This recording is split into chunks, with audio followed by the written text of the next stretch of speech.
Hello, everyone. It's Kenyon here, Basketball Rewind. Hopefully, you can hear me because sometimes on the lives, people have complained that they cannot. Here today, going to be talking a little bit of hoops, a little bit of Raptors, and then get out of here. It's going to be a quick session. I think it's important to kind of recap because I feel like a lot of people are suggesting, and I'm joined here by okay, can I say NC for change? Yeah, and whatever, that's fine with me. So I'm here joined by you, and I've just noticed that a lot of people that watch the Raptors, like myself, are very sensitive about their team. They're very hot and cold. It has to always be ultimate praise or nothing else will suffice. And I think it's important to kind of go through the season so far, look at how we got here, look at what's changed. I mean, as you know, I think you watch the show, but I kind of cover this in any ways, but I cover it in pieces. Sometimes I think it's good to have a big recap of sorts. So yeah. So first of all, how are you doing? I'm doing good, thank you. I think to the point you raised, right? The Mm, Raptors fans, they're very emotional. Like you said, yes. they're hot and cold. We started, let me say, really well with just the first game, and everybody thought like, okay, Raptors is gonna be like the top three seed. Then the Yeah, the next ticker team tape parade, went, as Beyond yeah, says. they went on a four-game losing streak, and it was like fire everybody, trade everybody, right? Hmm. Then I think we're literally Jameson back to away from blowing up completely when he had the hot streak and hit like seven three-pointers or five three-pointers or whatever. And I think he literally saved the team and saved the coach's job. Yeah, But I then we think went on the there's winning streak and now everybody thinks that the Raptors is all great and everything. But they're playing really, really well. But yeah. you can see some holes that needs to be fixed. So the way I look at it is there's what's happening in the moment in like a 10 games like streak or 5 game streak or even in a week. You could have a really good week, but then you have to zoom out and look at the bigger picture of like what's happening. So full disclosure, even when Vegas had the Raptors at 20, no, 31 wins, I was Hmm. saying 38. I haven't changed my prediction of 38 wins. They could blow past that prediction, or they could be at that prediction. We'll see. But I think I always said like they had a range. If I said like at the very low end, like 35, if all things, if all hell broke loose, and I said that it could go. I think at one point I said as high as like maybe 43 or whatever. But really, I said like 38 ish is kind of a sweet spot there. That's kind of where I landed. So I don't know where did you have them when they first started? I think when they first started, right, I had them around 40 because Mm, I took into consideration, right, what happened last year because we're literally not playing to win, one, yeah. and adding Brandon Ingram to the mix, right, Hmm. quote unquote, him being healthy, obviously that can give you like about five more wins. And also the fact that we're in the Eastern Conference in a very, very deep draft, when it comes to after the beginning of next year, right? A lot of Hmm. teams are gonna go full blown tanking east or west. Those teams are Yeah. struggling. So that's gonna give you some more wins too, right? So maybe we can give you a couple of wins. But I think the way they're playing right now, that 38 seems like a very low number. If health remains, they're gonna be around 45 plus winning team. Well, that's the thing that I keep banking into my prediction, my original prediction, and now number one, Bobby already said that they're not going to keep the team together, so there is Mhm. going to be a move, and he Mhm. probably has to, especially if they're good, because he wants to put a stamp on the team where it's like we got rid of the last guy for a reason. Mhm. I'm the captain now, right? So there's that aspect of it where. A guy like Bobby is going to want to put his stamp on the team, and he said that, right? He put himself into a corner, and put Mhm. himself in that place. But I think the other thing too is just financially, right now with the team, even if they are good, you're going to want to shift the books around at least to put yourself up and set yourself up for success in the future. And there's only a couple ways to get talent, and Bobby has talked about sustainable winning. He's talked about sustainable winning, which is important, There's only two ways to get sustainable talent, and that's either you have to trade for talent at the right time. Some people would say Brandon Ingram, although Brandon Ingram to me is not a long term. Like I don't see Brandon Ingram being here into his 30s. Like the 35-year-old Brandon Ingram playing on the Raptors. I don't know if I see that, but it's also getting younger players as well that are on rookie scale deals. Even if it's not in the draft and whatnot. So, Yeah, but I yeah. see it differently, right? I think Hmm. it is gonna be difficult for Bobby to really, really do a massive overhaul right now with the team winning. Like, Hmm. I think coming into the season, right, they were literally thinking about trading RJ they tried to trade him to Boston by the draft. And now the way the team is playing, they're gelling, right? You're not gonna break a winning team. I Yep. think it's gonna just be tinkering around the edges, right? It, Get it could be, or it could be, mhm, say, come December. I mean, again, if there's certain moves that are available, you don't say no to it, right? Like I think that's what it comes down to. But my point is more so like I'll use RJ as an example where mhm, RJ and Quickly at the time were seen as guys that are younger, and you're getting them on deals where, like in the case of Quickly, you could. I mean, I don't like the contract, but you mhm, could get him where you're getting him under, let's call it control, quote unquote. I don't like that term with mhm. contractual negotiations with NBA players, but you're getting him in a way where you can control the future a bit. Yeah, but the flip side of that too, right? Mm. We're playing really, really well right now without Grady and Jacoby playing well. Yeah, So I'm just imagine, talking about the ways to uh-huh. acquire talent in from a So I Raptors mean, standpoint. what I'm trying to say is like those talent might be from within the team, It could be, right? yeah. If Grady and Jacoby punches up, right, which you've seen some sign of growth, Hmm. right? Then sometimes you'd rather just keeping the team together than doing the trade. Yeah, Because we see all the disgruntled stars out there, right? Like maybe Zion Williamson, LaMelo Ball, and the other folks, right? right. But then you also have to consider injury risk too, right? When you already have some players on your team that are injury prone. Absolutely.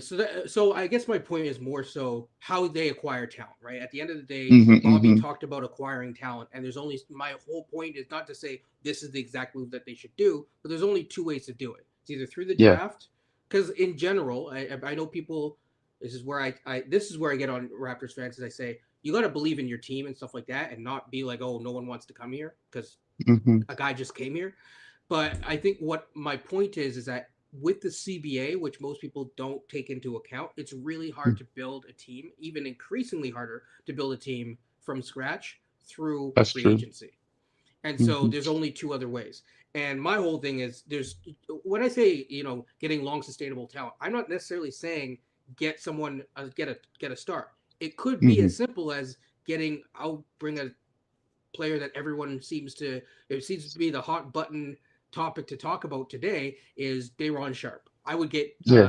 Dayron Holmes personally, Hmm, hmm, but Dayron Sharp or even Taylor Hendricks is another one. Although uh, hmm. his there's he's just been unlucky with injuries. But yeah, uh, that's the type of situation where it's like, okay, you're acquiring talent, you're getting something that's interesting, but it's still cheap, it's still sustainable, it's still long term, and you're acquiring it through trade. I agree. I think that's a really fair point. Yeah. Mm-hmm. So yeah, let's go through the stuff because I think people think that I'm super harsh on Darko, which we gave him praise the last thing. I think people start off, but We gotta give him his flowers too, yeah, right? We've been beating him down, so he's adjusted, so which is good, right? Because the way he was playing at the beginning, right? We didn't have the personnel for that, obviously. So now right. you gotta play to the strength of your players. Yeah, so I'm gonna just pull up the schedule right here. Um, kind of make this. Oh, get rid of. I hate this. How do I make this bigger again? This is annoying. There we go. So I'm gonna just make the screen a little bit larger here, and there we go. And for those of you who are visually impaired, I'm gonna help you out a little bit Mhm. by there we go. So, can are you able to see it yourself? By the way. I I have two phones, right? I'm on YouTube on one of them, so I'm kind of looking at this. So yes. Okay, awesome. So, because I can't ever really see it from my end always. Um, so, if we go back, so this is looking ahead. I want to go back first, and then I want to look forward into December because that's one of the key things. People need to remember that when I was harsh on Darko earlier in the season, it's because he was coaching in a way because he was coaching a team that he did not have. So he was guarding like Nick Nurse style, up 94 feet, high pickup points, as they say. They were also guarding. They were doubling above the middle the half court line. And usually, when you double, you want to get someone into a corner. That you want to get them into a what they call the dead man's corner, so that Hmm. there's nowhere for them to dribble, and there's a higher chance where they have to pass the ball, and there's an interception point close to the midpoint of the court. Um, so you have your more hawkish players. Grady is a hawkish player. He sometimes is out of position. Gary Trent is another hawkish player. But you get these guys where they will like be better as interceptors, maybe not the best on ball person, and that's where you're creating these turnovers. We went away from that. And the reason why is because we don't have the personnel for it. We don't have the athletes and we don't have the consistency and the discipline to really play that. So they start when we were doing that, as you said, we won the first game with the Hawks. It's like, oh, okay, 38 to 118. That's impressive, right? It's a 20-point win where you're just beating the brakes off a team so Hmm. badly. And then the Bucks lost. That was tough, but it really started. It's like where the Mavericks just came loose, and then it just kind of unraveled from there. Early on in the season, it was not looking good. Yeah. And what did they do? To Darko's credit, this is where I give him credit. Darko improved. He changed his strategy. I don't know, maybe he watches Basketball Rewind, and he doesn't. Possibly. Probably not though. He stopped guarding all the way up that there. They weren't as aggressive, and you also saw things like on the offensive end, the touches in my mind got a little bit better. The one thing that I will say is compared to the preseason, Scotty was like a lot more solid in the regular season. He's had some off games, but overall he's been better. However, Scotty's role, even compared to the off preseason, I should say, his stuff. I'm gonna tap you in just a second. Where he's getting his offense is completely different. I find that that's really fascinating because he's not initiating the offense as much. And I have some stuff to prove it, but I'll get to that in a second. So, any thoughts so far in terms of the first stretch? I guess until like November 1st or 4th or whatever. Yeah, I want to start with Scotty, right? I think to your point too, right? When they had that losing streak, Mm-hmm. everybody was trying to be a 3-point shooter. They're playing like 5 out when we don't have the personnel for that, right? But what Scotty is doing really well now is he's allowing the game come to him. Yes. And one thing he does right, not everybody wants him to be a point guard, but I see him as a point forward. He rebounds the ball and he goes, right? And that really opens the offense for them because then the defense is not set, which is something that, honestly speaking, IQ really struggles with. Mm-hmm.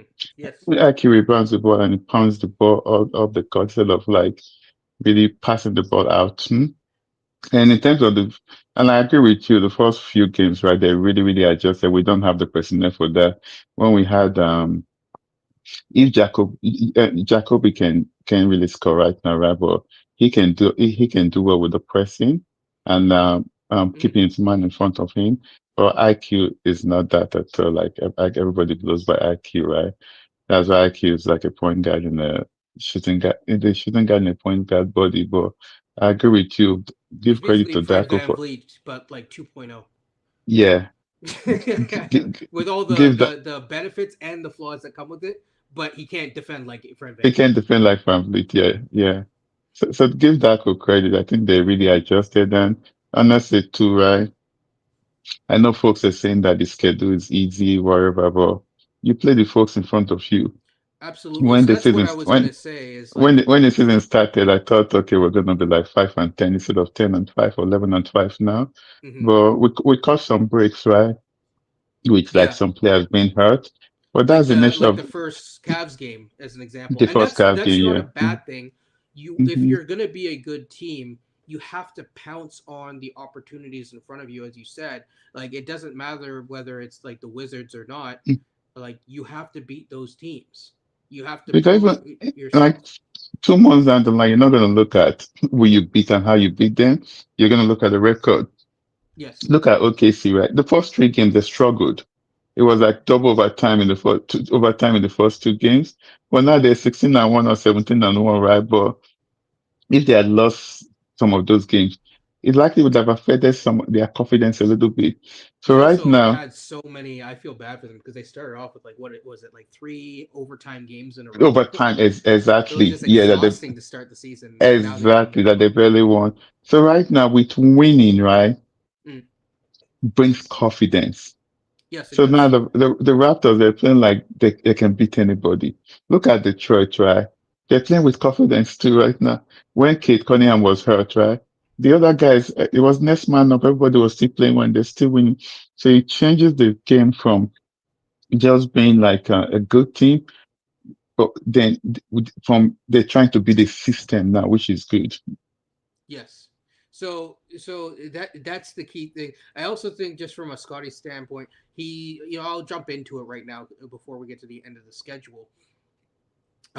He is not creating or not tasked with creating as much on his own. And that was kind of the point of getting Brandon Ingram. But it's also like you have to put people in what is going to be their best competency long term. And you can let them explore here and there, but ultimately if you're trying to win, you that at some point those two things have to come to a head, especially when you're bringing in more young players. So I'm going to get into that a little bit earlier than I thought, but this is his shooting numbers from last year. I'm going to just focus on not the percentage of things that were going badly, but right here, the assisted number, right? Mm-hmm. So when I look at the assisted number, right? Whoops, I think I went. Let me just bring that back up. So this is from last year. When I look at the assisted number, the amount of shots that he made that were the field goals that were made that were assisted was much lower. And when he was doing well, it was like really really good shots that were assisted at a high rate. So, for example, he tends to be more of a catch and shoot player because of his shot mechanics. He's more rhythm based. He kind of like dances into it. One of the things that I've noticed is that when he's not being assisted, he has to self create. This is why he's not a good pull up jumper, and that's okay. Because for Darko, it's putting him in the position to be successful. He's not as successful when it's not a catch and shoot situation. Now, I think that's this a good point you raised, right? And you got to play to your strength, right? At the end of the day, it's all about winning. And that you notice in the last few games, right? The two teams they've gone zone against us, and Yep, what Scott has done is gone to the middle and just take the easy pull up shot. absolutely. And so I'm going to show you this year by comparison. That's a lot of shots being assisted. Hmm. So I don't know if you could see it out there on YouTube land. I can try to make it larger for you. There we go. So last year it was around 50%. This year, 62% Oh of wow, his that's buckets, right? It's a that's a, huge amount. So most of his buckets that he's getting, right? His 3 point percentage last year, even that is up. Last year, it was at times his 3 point, the threes that he was taking was 73%. This year, it's in the 80s, almost 90% of the shots that he's taking.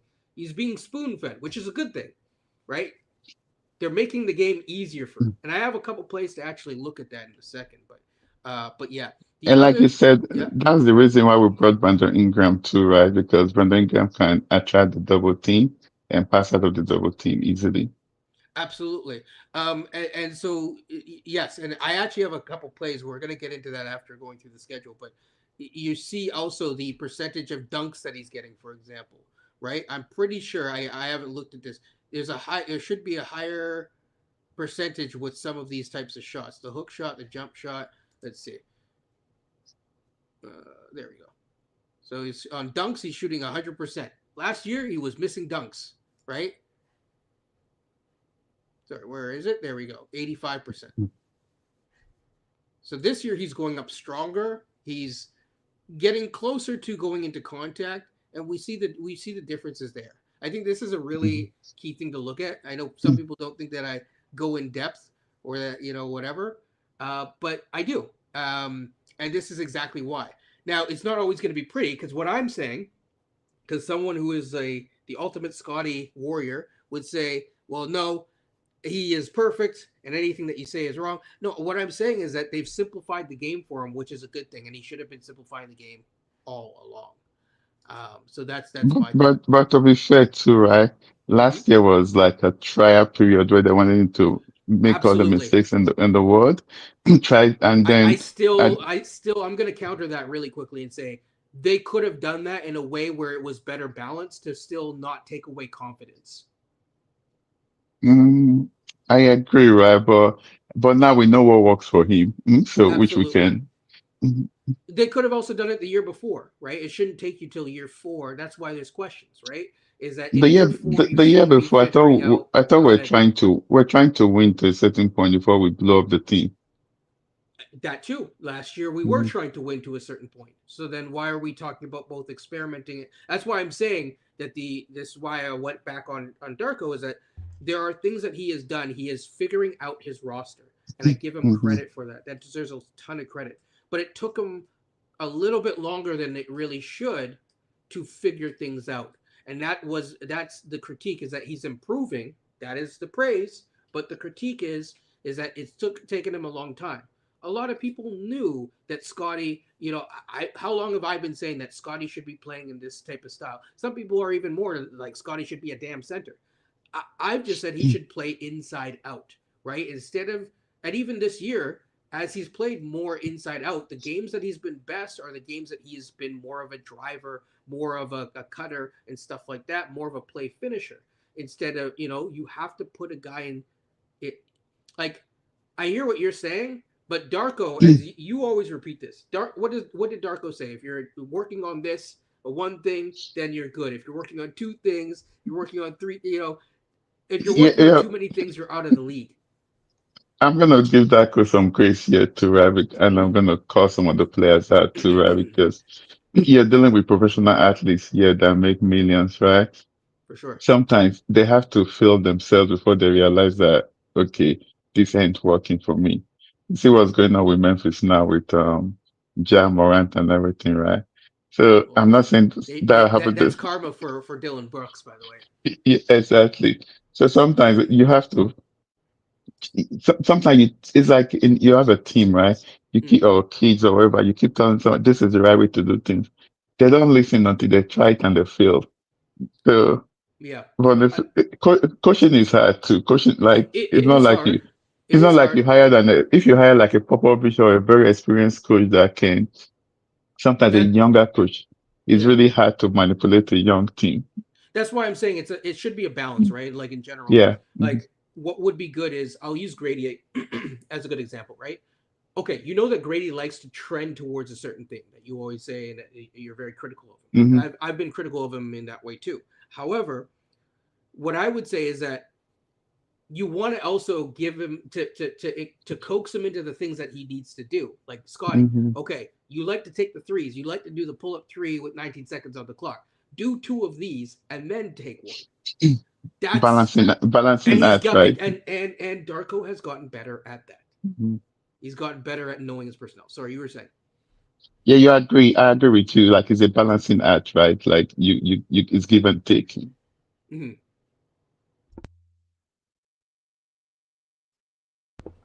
Sorry about that. So let's go back to the schedule real quick though. Let's And make some sorry, prediction on the schedule going forward. Let's see what will be in it. I I know just we'll want to get through play. this real quick. I think that there's one problem with Scotty. Yeah, he takes on such. Yeah, I agree with this, and that's why I Yeah. think turning him more into a play finisher. Hopefully, I think that they need to play CMB more, but CMB also needs to get healthy because he's not healthy right now. There's a Hmm. lot that they can do because CMB right now, even though he's a rookie, he doesn't really. He's not. I mean, I don't want to say he's winning his minutes because I'm sure that if I look at the box plus minus or whatever, it's not. But it doesn't feel like he. It's like a vibe thing. It doesn't feel like he's like losing or that there's a huge momentum shift away when he's on the court. And I think it's a good like. I mean, he just needs more reps, but I also want them. I know that they're trying to focus on winning, but I do think that they need to sometimes run a few more plays with him because I don't want to get to the year 4 with CMB and say, well, what is he? So, I but agree with you. I think with CMB too, right? You got to start running some of those plays for him because absolutely if you think you're going to be a playoff team, right, you're likely going to need him come playoffs. So let him start right. getting the reps now. Because what happens if, say, you don't get injured now, but you get injured closer to the playoffs? If you get Hmm. injured closer to the playoffs or in the playoffs, and he has to suddenly get hoisted into this role, you need someone else that can step up. That's why I think Dallas takes too much flack for what they're doing with Cooper Flag. I understand, but like, there's going to come a time where, say, they keep Anthony Davis, which it sounds like they are because Mark Cuban's stepping back in, or they maintain. Kyrie Irving and they just roll in and they're working. I'm going to look at their schedule in a second. Like, to me, you get to the playoffs, there's going to be times or even moments where you're not injured, but you want to give those guys a little bit of a break. You need a Cooper Flag to step up, right? And you're going to Hmm. need a CMB to step up as well. So I just want to get the guy a little bit more reps, but he, like I said, he's got to get healthy. You got exactly got to get healthy to get the reps. Yeah, number one. So yeah, so obviously the Raptors, after the initial period of losing, they started winning, and they went on several game winning streak. Then they faced the Sixers. I believe Embiid played this game. If I'm not mistaken, I knew he was going to because that's Nick Nurse. He's like, no, we're gonna put you on like crutches if we have to and send you out there. And of course, Philly won that. And then they. I think on the flip side too, right? Mhm. I did not like what that could do with that game. He played. You knew you were going to rest Porter in back to back. Yeah, They rested Porter in the first night of the back to back. I would have rested Scott Porter. Did they rest Porter on the second night of the back to back? yeah, I I think would have so. rested Porter on the first night so that he plays Embiid instead of going really, really small against Embiid. Because Embiid Yeah, so literally bullied the team. And I think that's what they learned that they're doing today. They're resting Porter today and playing yes, him tomorrow. yes, I believe that that's exactly what they're doing. I will get there in a second, but I think because the second one is against Cleveland, Hmm. so I think that they're trying to game for hey, we're gonna have our best guys against the best teams, which is good. Um, but to your point, yeah, I think that they also weren't expecting Embiid to be there, and you got to be careful with playing that kind of game. So, um, yeah, let's go, Jonathan Mobo. Yeah, exactly. I have not watched, and usually I watch G League games. I have not had the time to watch G League games this year. Yeah, I Um, think he's playing okay, but now, but I think we're expecting too much from Mobile. Speaking of Mobile, right? mhm, You can use him in some of the some of those games, right? Especially like the first game that we lost to Milwaukee. mhm. If you're not marrying Scotty's minutes with Giannis, then put Mobile there to do some defense. Or CMB if he's healthy. Yeah, So, yeah.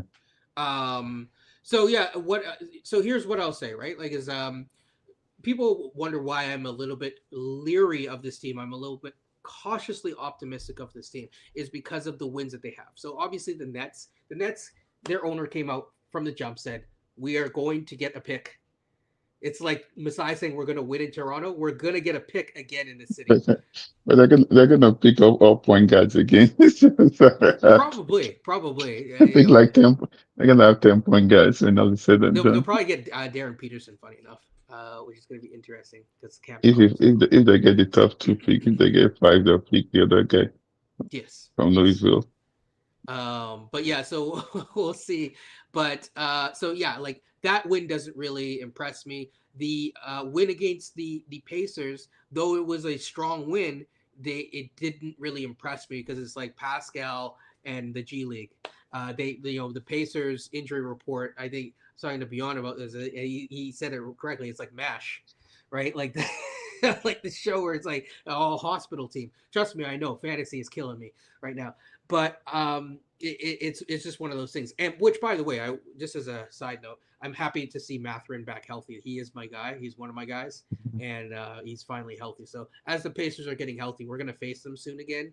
I think we faced them recently. Actually, we won, or I think we're no, playing them. We're playing or them in no, about a no, yeah, week's yeah, we time. faced them soon. Yeah.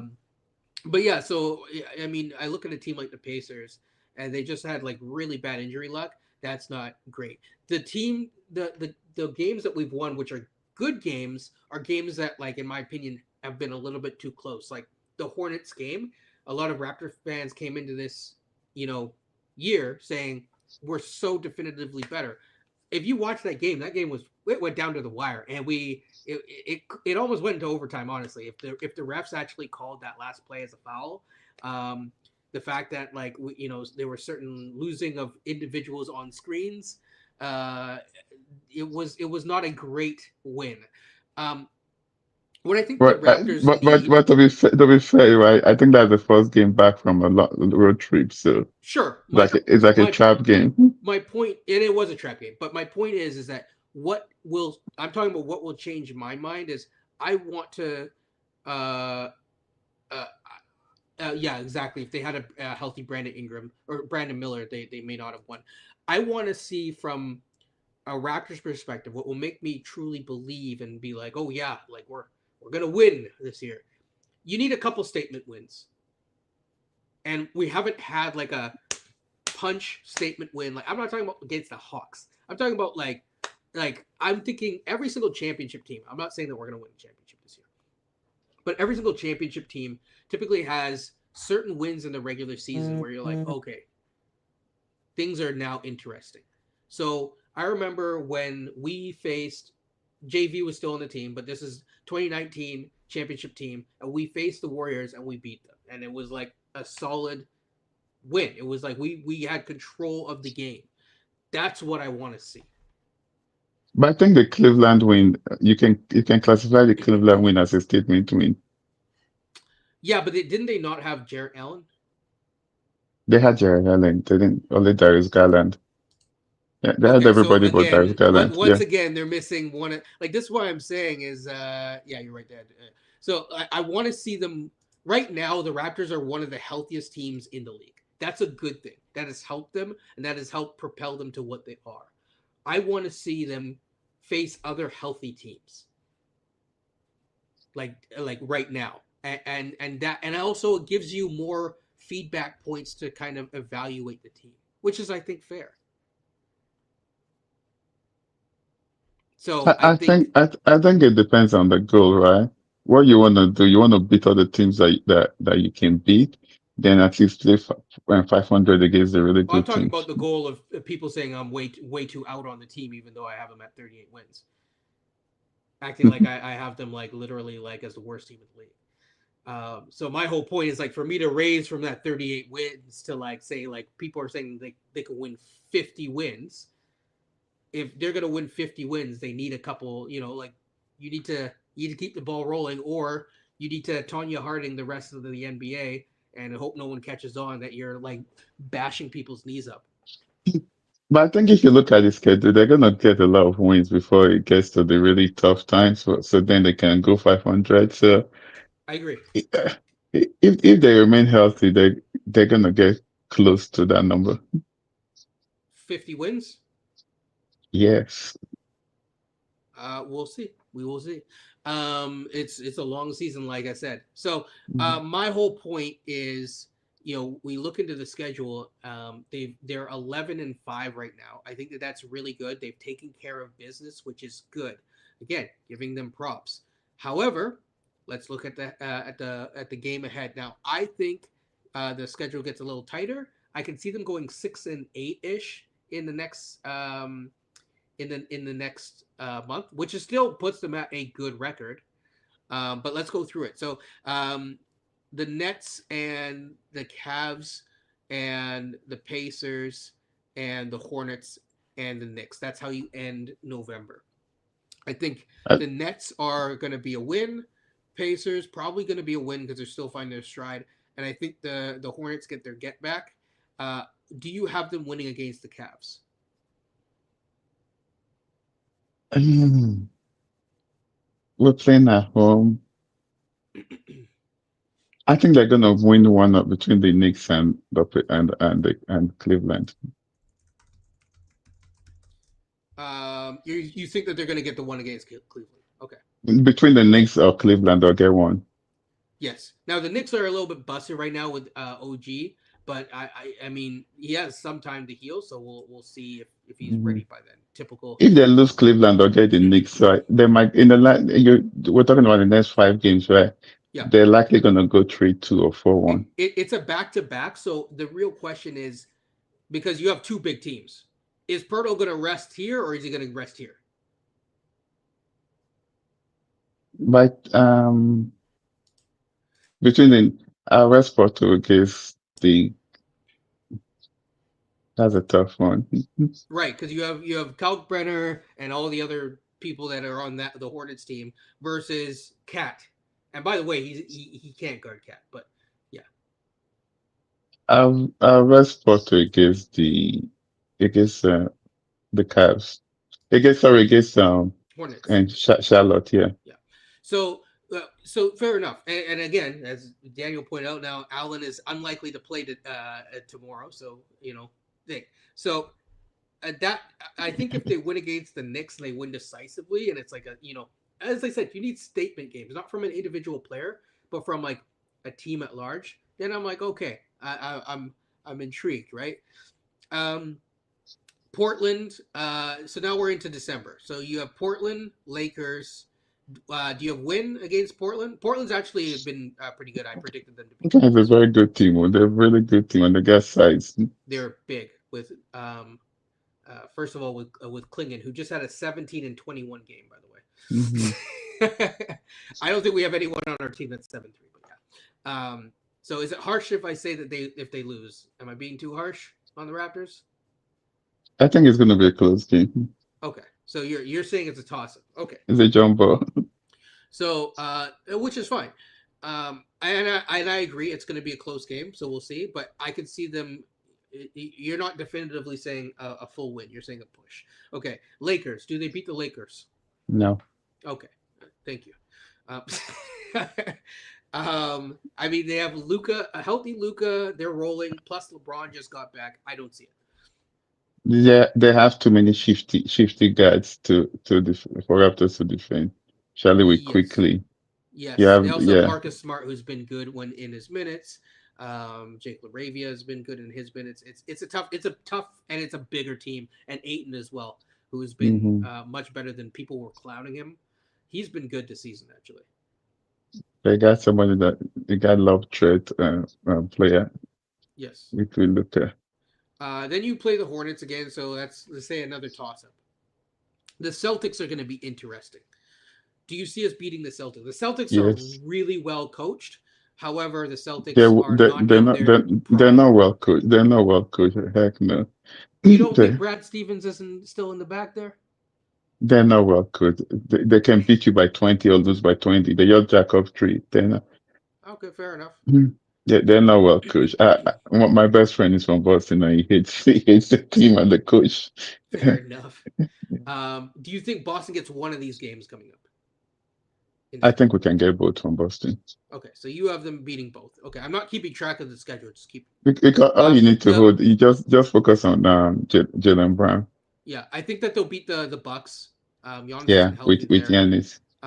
The Nets, and the Hornets. Say they get the Hornets, fine, and the Wizards. Okay, so this is like half the schedule in this so far is just like easy games, but you're like feathering between tougher games. And I personally don't. I think that they can get both games in Boston, but I think that Boston has a better record than people think.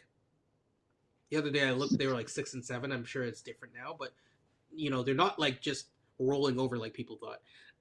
um, so then the Yeah, question is in the they're not games really, they they need. still have really good players, right? But Yep. So they don't have size. exactly. Well, and that's the biggest challenge. So I think Mhm. down the stretch of the season they're going to slowly kind of peter out, but it really Well, depends if they're close. what if this guy comes back, Jason Tatum? That's what I was going to say. So if they're close, if their record is high enough, say that they're like the ninth seed, I can see Jason Tatum coming back. And I know people argue with me and they're like, they're not going to force him back. I'm like, I don't think that they have to. I think he wants to play. Exactly. Ike wants to. He wants Like, to be the he's next a Mamba. competitor. Eh? He He's a wants com- to. yeah, Yeah, he wants to beat that Kobe's record of coming back within a year from ACL, exactly. And that's his guy, right? from So Achilles. Sorry. Mhm. I can see if they're, I mean, if they're way out, then fine. But if there's a chance, I can see him definitely pushing to kind of get back early. So we'll see. Um, and you know, again, just like I said before, I'm rooting for all teams to be as healthy as possible. I like it when a team. I don't have an asterisk over the Raptors championship. I think that that's nonsense. But you do like to see a team win when, you know, at their best, at their strength. It just feels better too. It's like, yeah, I know we were good. Like, it's like, so okay, let's go. Do you have them beating the Heat?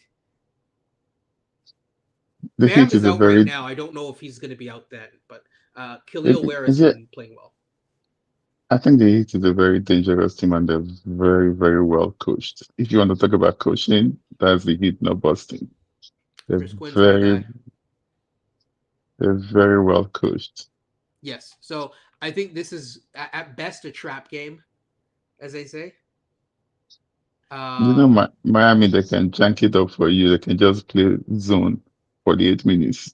yes, yes. And if the thing about Khalil Ware is he can play next to Bam, so if Bam's healthy, then it's like all of a sudden they've just sized up and leveled up in a lot of ways. And Hero hasn't really played much of the season, but I think he's healthy now. If not, he's going to be healthy pretty soon. So another dangerous guy. But you mentioned Bam. Bam played the last game. Bam is He's healthy. back because he wasn't Yeah, back. He wasn't there like a couple games ago. That's why. maybe they rested him. Last Yeah. game against Chicago, he had 18 points and Kelly had 20, 14, So there you 20 go. points. The Warriors. You have them beating the Warriors. The Warriors are playing like crap. You just need somebody to hold Steph Curry. Okay, I haven't It's, really been watching the Warriors. I watched the Spurs versus the Warriors. they can't defend anybody. Yeah. So the way that I look at it is the Warriors is a toss up, only because Steph is Steph. Um, he might just have like, you know what I mean, like he might just I toss think up like a 46 ball on you. But I do think that they're a bit of an old folks home. if you want to beat the Warriors, right, Yeah, and if Yaka is healthy, just beat them inside the paint. I agree with that. I think we can beat the Warriors 100%. So that's Mhm. not, it's not a matter of can we, it's a matter of will we. But yeah, these are not necessarily, again, West Coast teams. Um, yes, you're playing at home, but these are not necessarily easy wins. So again, like to your point, let's say if we're going with your thing, so it's what was it? A toss up, a loss, and then win, win, win, win, win, loss, win, win. Is that how you have them going? You're trying to get up to the end of the year, right? Yeah. Which team are you calling now? What do you mean? You said win-win. What team are you talking about So now? I went from the start of December. I said this. Okay. So I said it was a push, a loss, and then you had them win, win, win, win, win, Okay. loss. Let's be calling the teams Okay. for those Portland, that are on this. Portland Portland is a Trailblazers. toss up. Yeah. Hey, coach, you're welcome to join if you want. I'm not going to stay for too much longer, but just let me know and I'll send you the link. Um, Trailblazers, you said was a push. Then Lakers, you Yeah. said was a loss. I agree with that. Hmm. I actually said this is a toss up because the last game was a toss up. So the Hornets is a toss up. Which is funny. We faced the Hornets a The lot honest this is year. not. They play really, really well. They in close games, but I haven't even but gotten to Giannis yet. I haven't gotten to Giannis yet. But yeah, but I'm just they're not a serious team. yeah. You mean the Hornets? Yeah. Yeah, they still play us for whatever reason over the past 5 years. They have played us tough. All the times I've gone to watch them against Raptors in Charlotte, we've lost all the games. So They play us really well. Yes. So that's why I'm like, I don't know if this, it's at best a toss up game. And then you said loss against the Celtics. Sorry, I said we're gonna beat the sorry. Celtics, Win against the Celtics, because I win think that against they'll split the Milwaukee. Celtics. But win against the Celtics, win against the Bucks. I agree. And then you said win against the Celtics again, the Nets, obviously. So you have them going. You basically have them winning all their games in December, more or less. So far, yeah. Okay. Um, Except no, the Lakers game we're gonna lose it against Lakers. yeah, I don't think we're gonna necessarily win the Portland game because I think that that's not as much of a push over as I think it's gonna be close, but I think that they win. Um, and I think we lose against the Heat. So again, I'm expecting us to win a lot of these games. I think we're gonna lose against the Heat.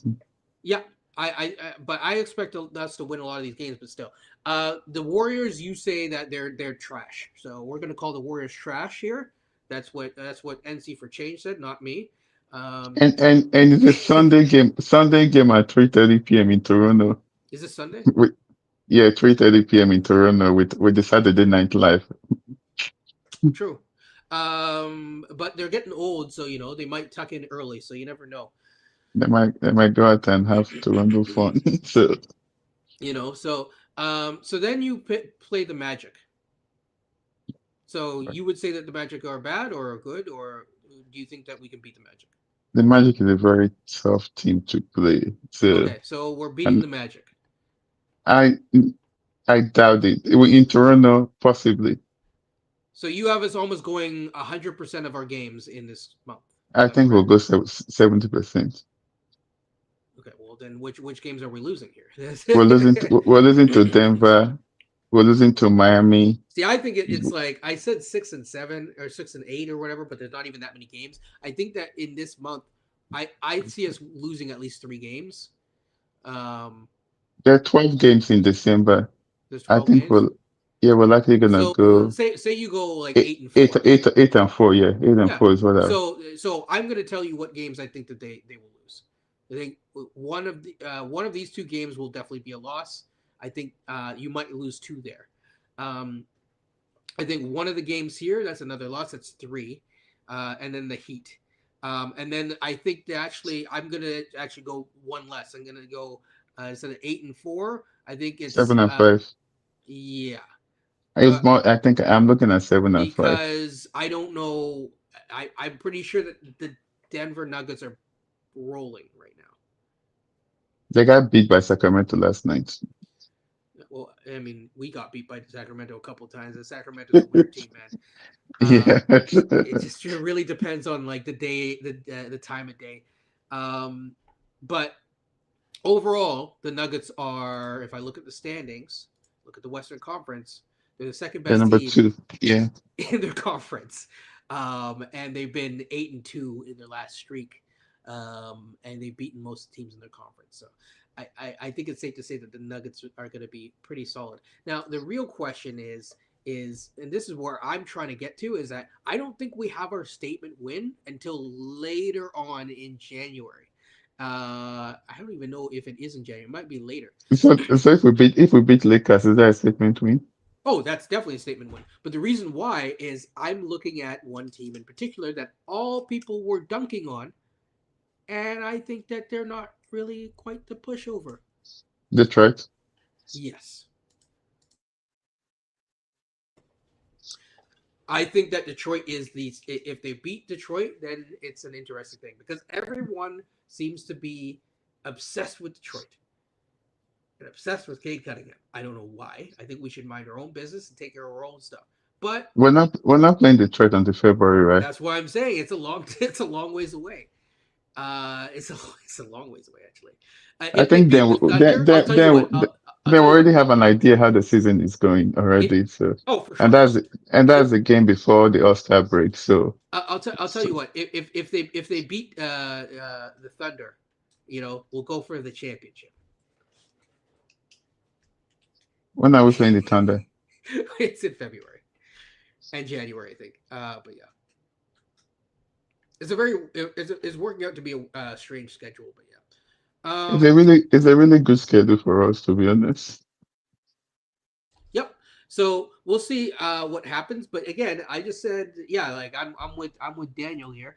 I'm saying 7-5 when I look at the schedule, which is a I I positive. That's I above think 500. I'm 7-5 too. Right. Because if you can go 500 the rest of the season, you're already. Oh yeah, you're there. You're in a good place. Mhm. But yeah, so I think 7-5 for December. I think that's fair. Is looking at, okay, they're picking up all the wins that they should be getting. They might get a couple wins which are going to be tougher or grittier. Like I think Orlando, they will probably beat Orlando, but I think Orlando at the guard spot right now is just bigger and more physical, so it's not going to be an easy game per se. Um, But this guy is out, right? Paolo Banquero. yeah, but it might be like the Ewing theory with there too, because they seem to play better without him. But they don't really. Last time they always beat us. They always have Cole Anthony, right? They really don't have shifty guys right now with Jalen Yeah, Sugg but Cole and Anthony's a bit of a Desmond. chucker, and the way that I look at it is this: what's his name? Anthony Black has really come along as a guard recently. Hmm. Um, he's 6'8". I think he had like what 21 and 11 the other night. Like he's really coming along. He's doing really well. They haven't even played Jace Richardson, who some people like.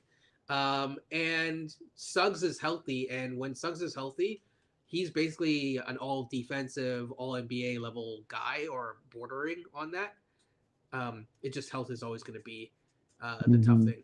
And with one less mouth to feed, I think that they're giving the right reps to Bane, which hurts me because I traded him away in fantasy um, right at the wrong time. So, uh, point is I think that the Raptors are going to be good, but if 7-5 isn't sufficient for people, I don't know what to tell you.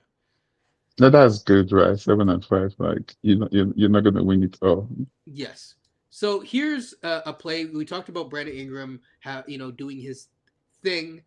I'm going to end it on these last few plays, but Brandon Ingram kind of doing his thing. So here he is. He's going to get a double team. Scotty inbounds it. As I think Sampson says, they have one of the best sideline out of bounds plays in the league for the Raptors. So that's another kudos to Darko. By the way, I like the shoes. Okay, so Scotty inbounds it to Brandon Ingram. Boom. Scotty now rotates over, and they do. There's this new kind of style where one guy cuts into space, and then the other guy, Pirtle, will cut kind of where the other guy should go. So it becomes kind of like a continuous kind of cut by like two or three players. So he's cutting over, Pirtle's continuing to move. I would kind of move Pirtle a little bit. You don't want to move him too far down because then it clogs up the space. Brandon Ingram is going to draw a double team. So it looks like Grimes and Maxi on him. We see IQ is free. Now, you could say the right move here would be to pass it to IQ. Um, and I agree with that. However, if you do that, it depends on how close Maxi is able to close out. So if Maxi actually turns his hip ever so slightly more towards Brandon, his left hip, then that's where you would kind of kick out because he's going to have a much tougher time closing out, like right there.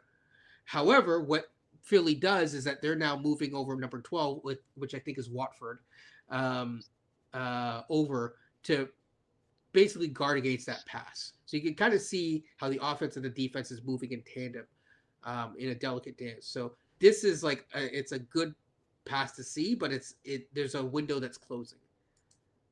It's closed now. Okay, so he Yeah. kind of Mhm. goes through, and here's Mr. R.J. Barrett, and what does he do? He cuts It, down as it Scotty slices. is our best cutter. Exactly.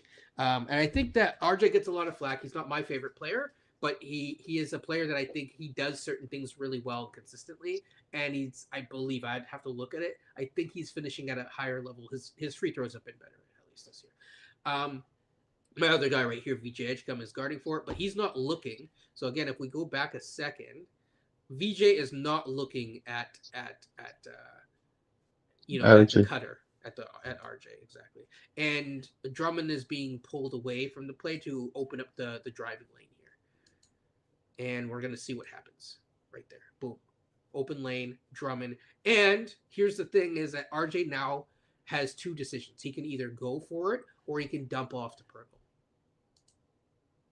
You rather go for it. Capote is not a And we know what dunker. RJ is gonna do. He just doesn't pass once it's line inside to the basket. Sorry, 1 second.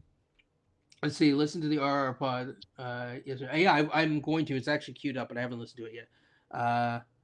Yeah, I'm. Well, that's what I'm trying to do. Is like, not every single time I'm gonna cover Scotty every single time. Like I did one 2 times ago, and then someone was like, "Oh, you didn't cover Scotty this week," and I was like, you didn't talk about him as being an All NBA or all," and I'm like, "Well, All NBA I don't talk about till January, but like I did talk about him as a potential All Star person, if that suffices." But hey, um, If we remain top two, we're gonna get at least two upstairs.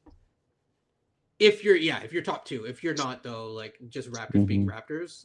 Actually, again, it might happen depending on because of the All Star format. So there is a world where Scotty, if he has a Jamaican passport, gets in on like the international side of things, and then you could have Brandon Ingram as well. But we got to get there first. We got to maintain that, and then there's other teams that are in hot pursuit because I'll look at the East standings in a second. But yeah, okay. I actually haven't seen this entire play in full. Let's see. So Scotty screens. Oh right, I queued up a whole bunch of cuts by RJ. That's why, because we barely talked about the man. So yeah, so look at Donovan Mitchell. He looks away. This is the key thing here. You have your spacers. So you have like Mamu here. You have IQ here. Scotty's kind of doing a kind of a cut down. He's kind of getting pushed here. I don't know if that's an off ball foul or not, but it's just part of basketball. Brad Ingram's doing his thing for his size. He's a pretty good dribbler. And again, I again watch Donovan Mitchell this entire time and watch RJ. He waits until he's not. So when Donovan Mitchell is reacting to the driving lane, I think Allen is kind of brought up a little bit too high here because of Mamu. You're going to be able to back cut a guy, and there you go, boom, clean bucket. So this one again, I can't remember what happens in all these. I looked at them earlier, and I just can't remember what is what. It's been okay. So let's see. So this is okay. First of all, there's a few things that are happening here. I'm gonna go back to complaining about IQ here. Okay, so this is good. He works around him. Oh, whoops. There we go. Um, Now, if IQ was bigger, this would be Hmm. a toss over to around this area of the court. I wish I could mark it, but if you can see my mouse, people, it's right around where the restricted area is. This is the perfect pass into that area. Not an easy pass, but that is probably the correct pass if you wanted to get that done. There's 3 jerseys. You have one guy open. This is the fun zone. IQ holds onto the ball a little bit too long, almost misses out on Scotty, passes to Scotty, and then Scotty's able to hit Mamu for a clean bucket. Now, there's some stuff I don't like about this play, though. However, it's corrected by the players in the play. So, Scotty starts off and he's like, hey, pass the ball by, and it would be actually a decent pass, but there is basically 2 guys that are potentially going to close out to Scotty. So it may not be the best idea to go for that. Scotty still has his hands up. I don't like this. You want to be ready, but not like that. I do like now how Scotty's kind of moving back up and moving away. Now, that's what I didn't like. This is what I do like. Scotty stays active and maintains his place in the play. He sees IQ is struggling. He guards. He moves he cuts into space, stays ready for IQ for when IQ can see him, and then again, this is where Scotty's amazing. He's good at his secondary reads, and boom, fires a missile into Mamu. Done and great. Oh, I've heard of Ellis. Well, I'll talk about Keon Ellis in a second, but yeah. Two more plays, then we're done. Oh, this is just Lamelo. So Lamelo, I think, is really good at cutting into space, and he holds onto it and then attacks. He's a little bit out of control at times, but he has the talent and the skill to do it. Um, but what really is interesting is what happens on the other end. So first of all, Scotty sees that they have control. Instead of running back to help in transition, he says, "No, I'm going to go and I'm going to get ready to cherry pick." So you see him; he's off screen now. RJ fires one up to Scotty. That's where you want Scotty to hold the ball, get the ball. Boom. He fires one over to Pirtle.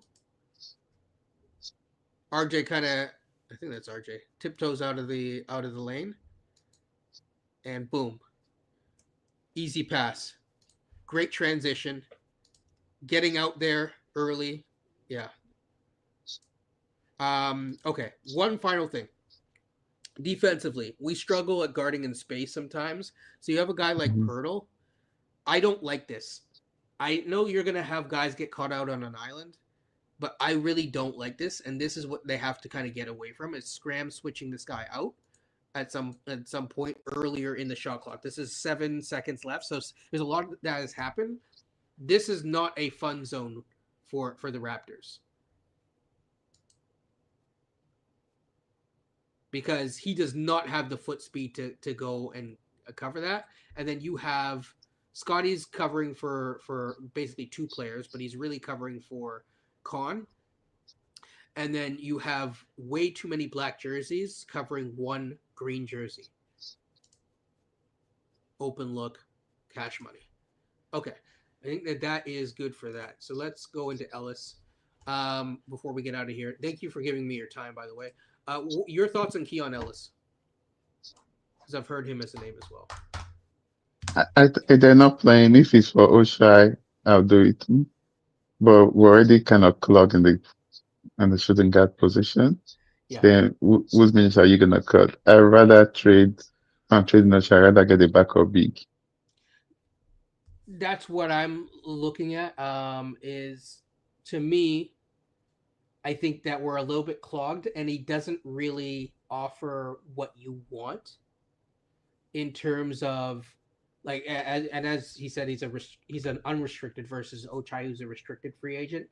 I'm one of the purposes of trading Ochai is to clear up space for guys to play. Guys Hmm. like Jacoby, guys like Grady.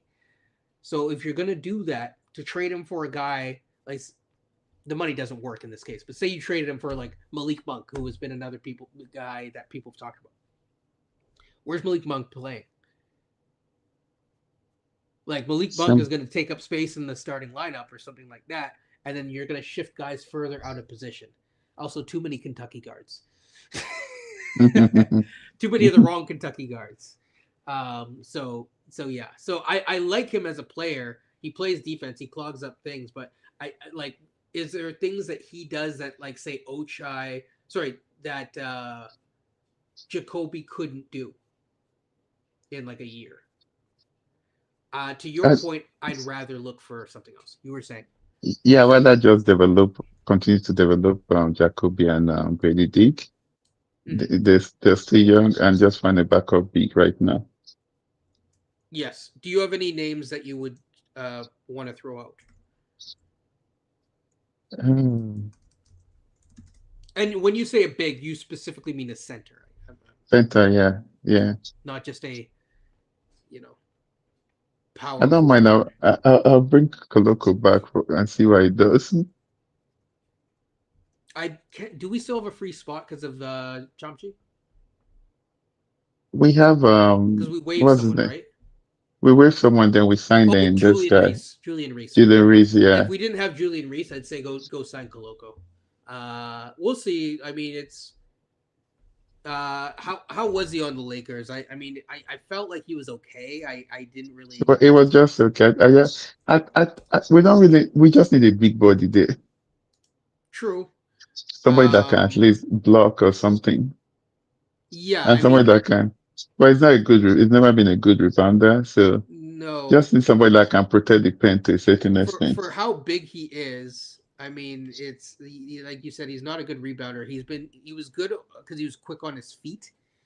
Hmm. Um, I don't know if I'm ready to offer him like a big time contract or like not a big time, No, I'm like not a gonna. low minimum, It like a doesn't 10 day. be.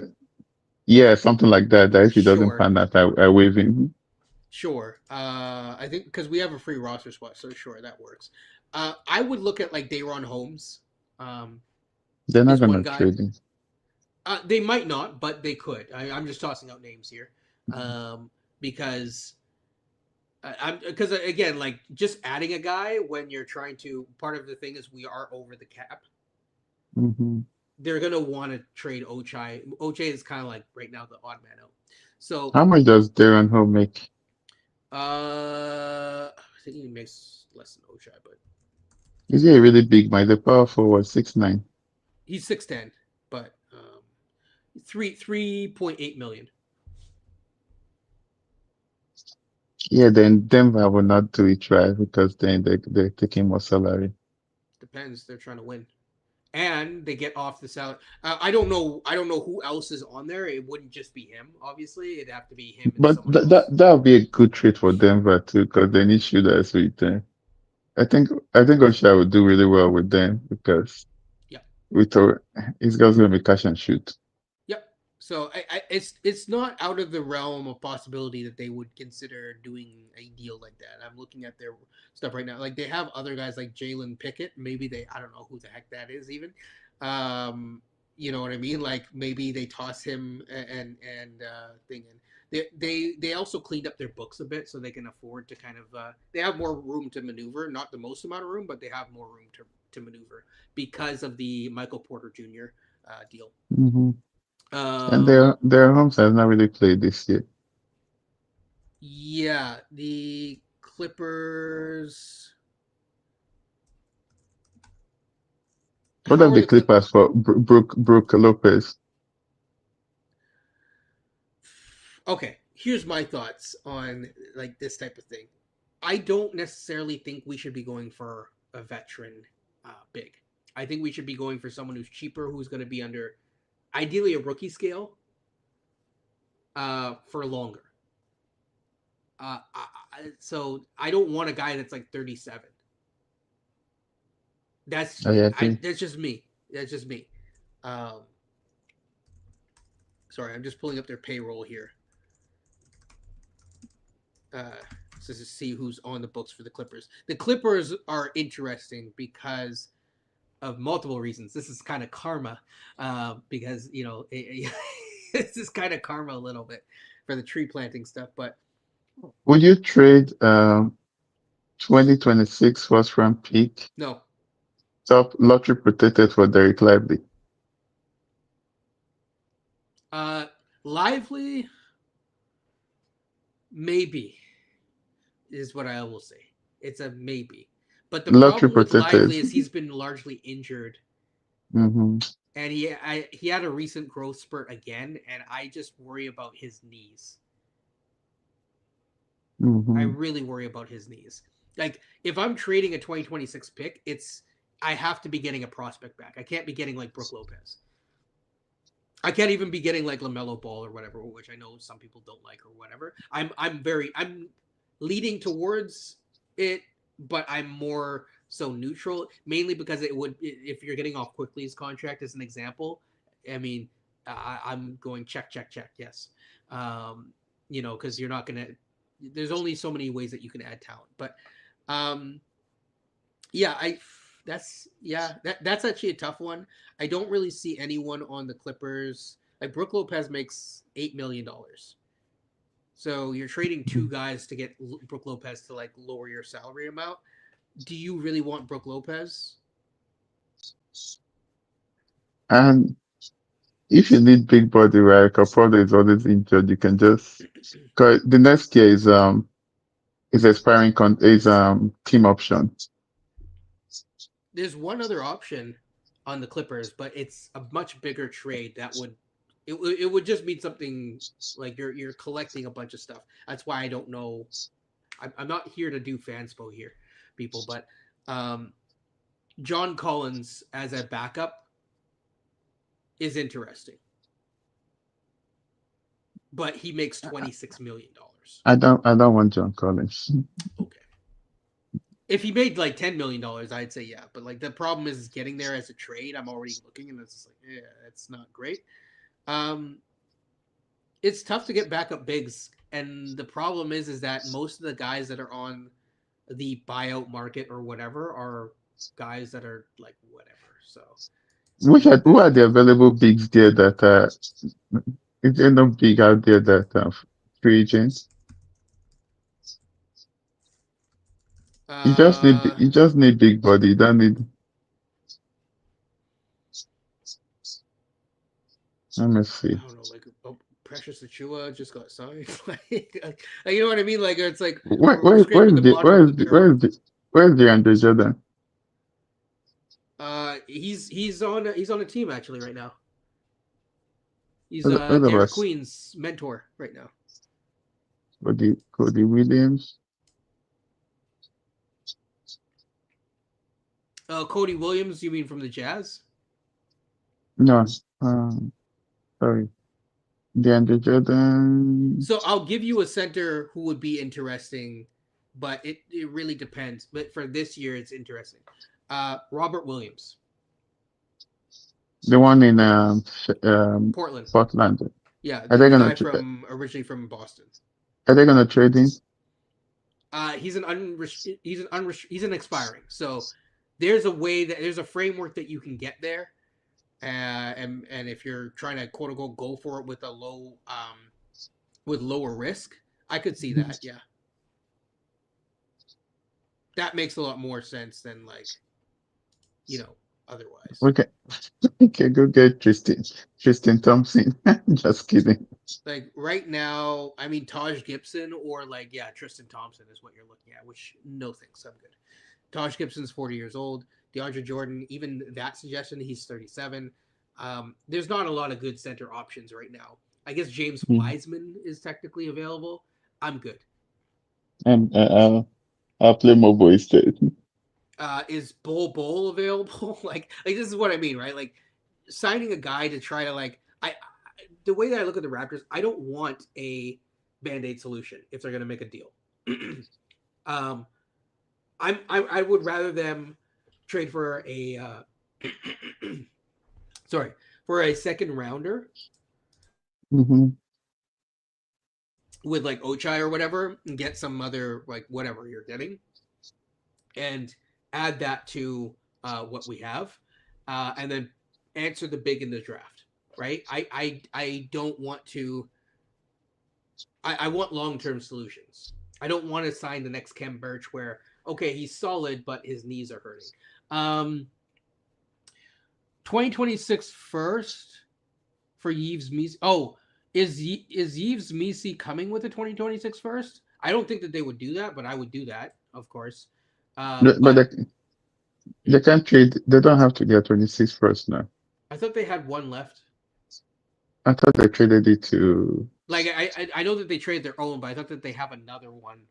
It went back to Indiana now. Oh right, yeah, true. It's rough. Yeah. Well, I think what the Alex Len? I thought he was signed too. Pretty sure he's signed. No, he's not signed. Man, like nah. There's not a lot of great options. Suddenly you're gonna be like, okay, how about Ben Simmons or something like that? At some point, you just this is why I'm saying we got to look for long-term solutions and not scrape the bottom of the barrel. We can do better. I liked your idea of Lively, though I don't know if I would do that. There's a lottery protected pick. What about your man Malawach? You go get Malawach. There you go. They're not going to trade Malawach. They're not going to trade playing. He's buried in their depth chart. So at some point, if they won't trade him, but I'll go for him. But I'm not giving. I'll trade 2027 first round lottery protected. Welcome Blackhawk. Yeah, they have 2 seconds. I would trade uh 2 of the seconds to move up in the second round if it comes down to it. I agree. To move up to like 30 to 35. Yeah, 100%. get the equivalent of Kalkbrenner this year. Get it next year.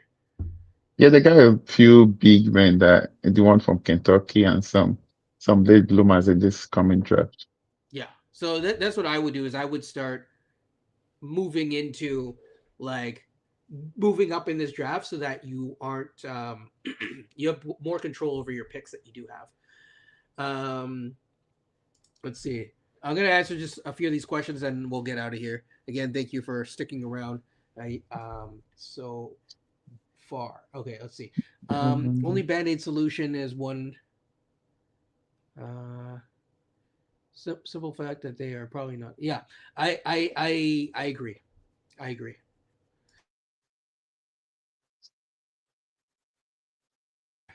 Been on here too long. I need some water. So yeah.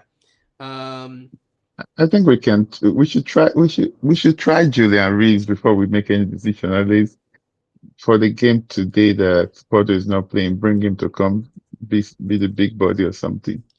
uh, let's see. Okay, How now does it what do? Again, I haven't seen the G League. This is the first year that I haven't seen the G League. Usually, I watch the G League. they're playing Let's really see. well. I think they're 6-0, right? Okay, And so he's it's, done decently in the G League. I mean, if they want to give him a chance, he's not that tall though. He's like 6'10". yeah, but he can rebound. Can really rebound. So we'll see. I mean, sure, if they want to give him a chance, see what he has, it'd be interesting. Um, Yeah, if you're not giving him a chance, then why oh why right, why Oliver why Sarr. I forgot about that. Yeah. yeah, why did you sign him? You That's signed him because you need people in your pipeline long term as well. And you need to see what people have at the lower level too.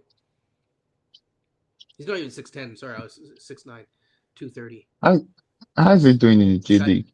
these guys need to gain some weight. Oliver, sorry, you mean? No, Reese. He's 9 points, 8.5 rebounds, and 70% a true shooting, which is kind of crazy. Um, let's see, Oliver Sarr. Oliver Sarr is an interesting one. Obviously, Alexander Sarr's brother. He's the person that I think they'd be more likely to bring up, especially Mm-hmm. with what they like. He shoots the three. He's shooting it at a 35% clip. His free throws are abysmal, but he is the type of center that they would probably bring up before Reese, but we'll see. That's interesting, I think. But bottom line, I don't think that we're like again. These are band aid solutions. I would get someone like I hear what you're saying, but like the G League is the G League. I would look for your whether I guess people love the Dayron Sharp idea. Fine, get the Dayron Sharp then. But they are signed as a power forward, right? Not the center. I agree. I agree, but I mean people really How's- like Sharp, Is is so is he is he a good rebounder? Sharp or Mm. Holmes or both. Oh, Deron Sharp is a good rebounder. I mean Holmes. Yeah, Holmes is as well. He's very good, and his footwork's really good as well. Hmm. If you bring Holmes, then you have then you're potentially getting somebody that has that can be part of your pipeline for the team. For sure, for sure.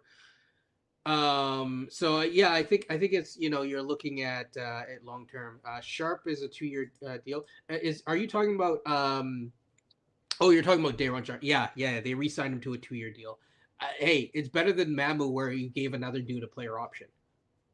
No, but Mahmoud's right. You can't blame him. He was betting on himself, so he only Oh, agreed to. I Mhm. understand. I'm just saying I would Mhm. rather have given Mamu a little bit more, right? Take Yeah, that money but away he from he Garrett did not Temple, right? he did Take the not money want away from more. Garrett Temple But and give his it to him. Mahmoud did not want more money. That's what they negotiated for him to come to the Raptors. He's going to take I the minimum. I'm just saying I Mhm. don't like player options. We give a lot of player I options, hate it with a passion. I hate it with, right? but I think with Mahmoud, you just if you want the player, you.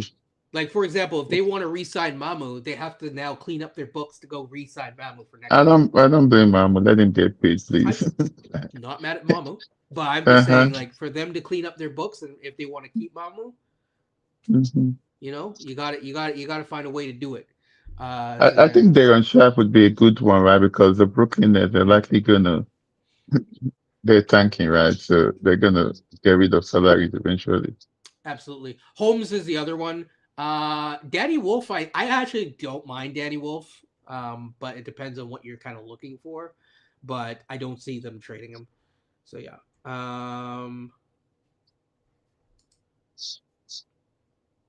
I agree with this. Here's the thing too is like sometimes you'll get these deals done. You might see a deal where you get a guy that they end up trading literally a month later. So they might get a guy in Hmm. December, trade for a guy, and it's like, okay, this contract is easier to move later, or more guys would want X skill set. So it may not be the best skill set for you, but it may be a skill set that's movable. So Hmm. that's another way to look at it. Um, yeah, yeah, I agree. I agree. I mean, that's why you know what, Will, I'm curious. Would you do a Lamelo Ball deal if it was IQ?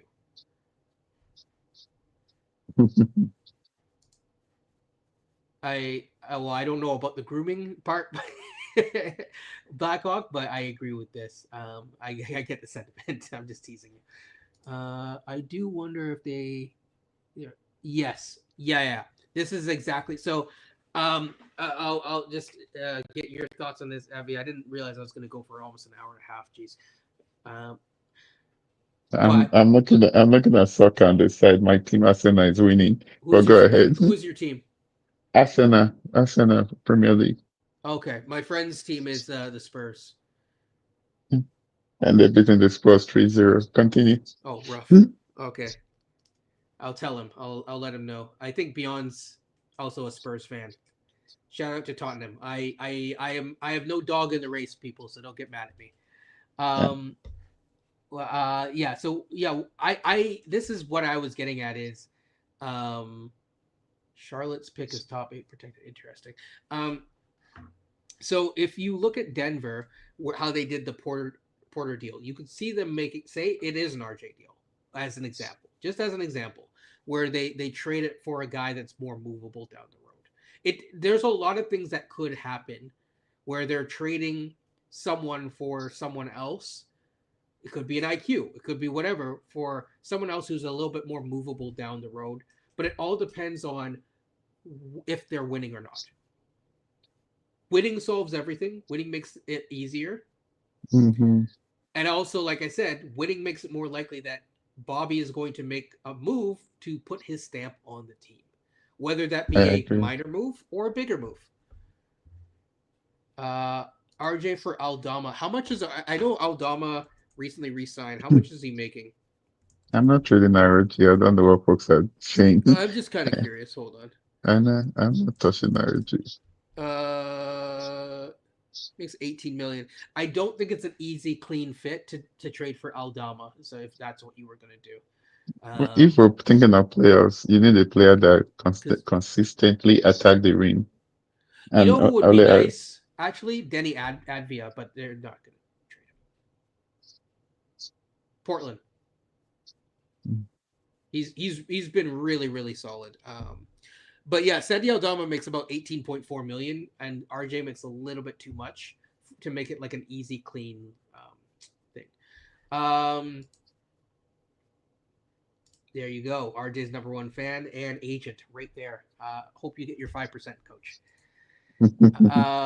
Lamelo ain't a fit. I mean, from an offensive standpoint and offensive initiation, he's injury prone though. I have issues with it, but there's other parts where I'm like I can be talked into it. I can be talked into it, but everything needs to be for the correct price. I would not there are three trade back a players. There are 2026 pick. three players that I don't want to touch: Lamelo, Ja Morant, and Zion. John Morant said absolute not. Zion is a no. We are if we didn't get Ingram, like Yeah. actually this is Mhm. no. Zion is just no, not in this city. No. It's a bad idea. Too many Okay, vices. I see what you mean there. Yeah. RJ for well, no. Oh, I see for filler. I don't know if I don't know what Memphis is going to do because I think that they're trying to. I mean, there's reasons why teams would want RJ. Part of it is because he's an expiring next year. I don't know if they're wanting to do that. See, this guy here as well is getting. How much of RJ's contract are you all taking? Because all of a sudden you guys are going to add up like 5% here, 5% there. There's not going to be any of the $250 million left for him. Kings are going to be sellers. Is there anyone on the Kings that you want before we get out of here? Yeah, that's a good one.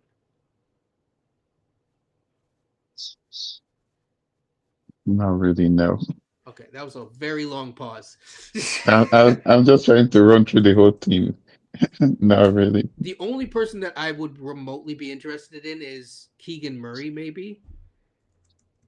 Uh, when they declined trading Kigamori for Pascal, that did not even age well. No, it did not. Likewise with Same thing with Evander as well. Kobe Bufkin. Uh, you know who we would trade for from the Kings? There wasn't. Dennis the Menace. Oh no, jeez. International, the Can you FIBA imagine him MVP, coming back? FIBA MVP. I mean I don't mind Nick Clifford. It's a little bit of an odd fit now, but I don't mind him. Keegan Murray would be interesting. Uh, Kigamori, then Grady or Jacoby is going out. yeah. The I'm trying to think who else. Devin Carter, I think, is going to be there long term. He is also someone who I would be interested in. His dad used to play for the Raptors. Would DeRozan would like a No, return, and I think there's fans that would like it. I do not think that they should trade for DeMar DeRozan or Zach LaVine. Sabonis is the other one. He just got injured, actually, funny enough. He's out for a month. I don't see them doing that, even just because of that, but also it's a weird fit. So that's. Do you want Precious? Is Precious interesting to you at all? no, Okay. I figured I'd ask. no, Um, no. what I like about keep I like keep mobile. Maxi Reynaud? Yes. See, this is what I mean. There's guys from last year's draft that I would trade for that are interesting. I will see if that happens. There's is there anyone else that you can think of even remotely? This is your last call for people. Offensive hub. Keon Ellis. We talked about Keon Ellis already, actually. If it's Keon Ellis plus a Marcin Renaud for Osha, then we can add our one of our 2026 second round pick. I'll do it. Yeah, but you'd have to move off someone else if you're getting Keon, though. That's the problem. How much does Keon make? I think He the makes salary was 2.3 million. yeah plus 1 point something. But the problem is the minutes. That's the problem. Because if you're gonna keep Jacoby and Grady as well, then you're running into the same problem. In my opinion, if you're getting Keon Ellis, I'd move off Jacoby because then they do the exact same thing. Yeah, then you Um, can trade one of those. Maybe I get a would move off. Yeah, future first for one of them. for sure. I think the person would have to more than just because of the skill set that's there Mm-hmm. to diversify the skill set. It would probably be Jacoby I agree. on the way out. Um, so if I mean I could see them doing that, but again, then they'd have to follow up with a secondary move where you're getting a first. That's not a bad series of moves. It makes you a little bit better, a little bit older. Um, I think most of the trades are not going to happen until December 15, and then we'll have a better picture of where the team is going. Actually, sorry, it wouldn't make you older. Keon Ellis is younger than Ochai, Oh wow, okay. so there you go. Maybe you get Drew Eubanks back. I mean, he wouldn't be the worst. I'll say that. He wouldn't actually be the worst. So yeah. All right. I think that is a whole ordeal. I'll go beyond the pod. It's an ordeal that we've covered the Raptors in so much depth that if anyone complains about the Raptors, in terms of my coverage of the Raptors, I do not know what to tell you. Go watch either lives, shorts, or the rest of stuff on Basketball Rewind. I have now Mm. used up an hour and a half of my time on a Sunday to discuss the team in depth. Um, I think that there will be 7-5 for the next month, which is a solid record. The Jacoby's defense would be missed, but Keon Ellis, to your point, is Yes, a a good better defender shooter too. and probably just as good of a defender. Probably a bit better because he has a more NBA ready body. So yeah. Hmm. Um, Comedy, yeah. Now, if you're talking about my comments, yeah, there's some wild people. Um, but hey, it's like again, people get mad because they don't cover Scotty when I just covered Scotty the week before, and then they get mad when about Darko. You can't please everyone, people, but at the end of the day, you come to Basketball Rewind because you want a nuanced discussion, want to talk a bit about Raptors, talk a bit about the WNBA, talk a bit about this, talk a bit about that, and Canada basketball. Shout out to everyone. Thanks for everyone who is watching. As it says at the bottom of the screen, like, comment, and subscribe. A 9-3, I think that, yeah, you know what? If that's your what you believe, I'm yeah, I'm gonna good. go. I'm gonna go I root for eight them and to get 9-3. Go I'll get go nine eight and and three, then come I'll back. go 8-4. You're 8-4. I'm sticking with 7-5. Mhm. Cookout, or Candyland or whatever. Shout out to them people as well if that's their thing too. Bottom line, people, is enjoy the basketball, and at the end of the day, we'll see where this team is in the next month. Take it one, to me, I'm taking it 20 games at a time. So yeah, take care, people. Peace. All right, thanks. Have a good one. Bye.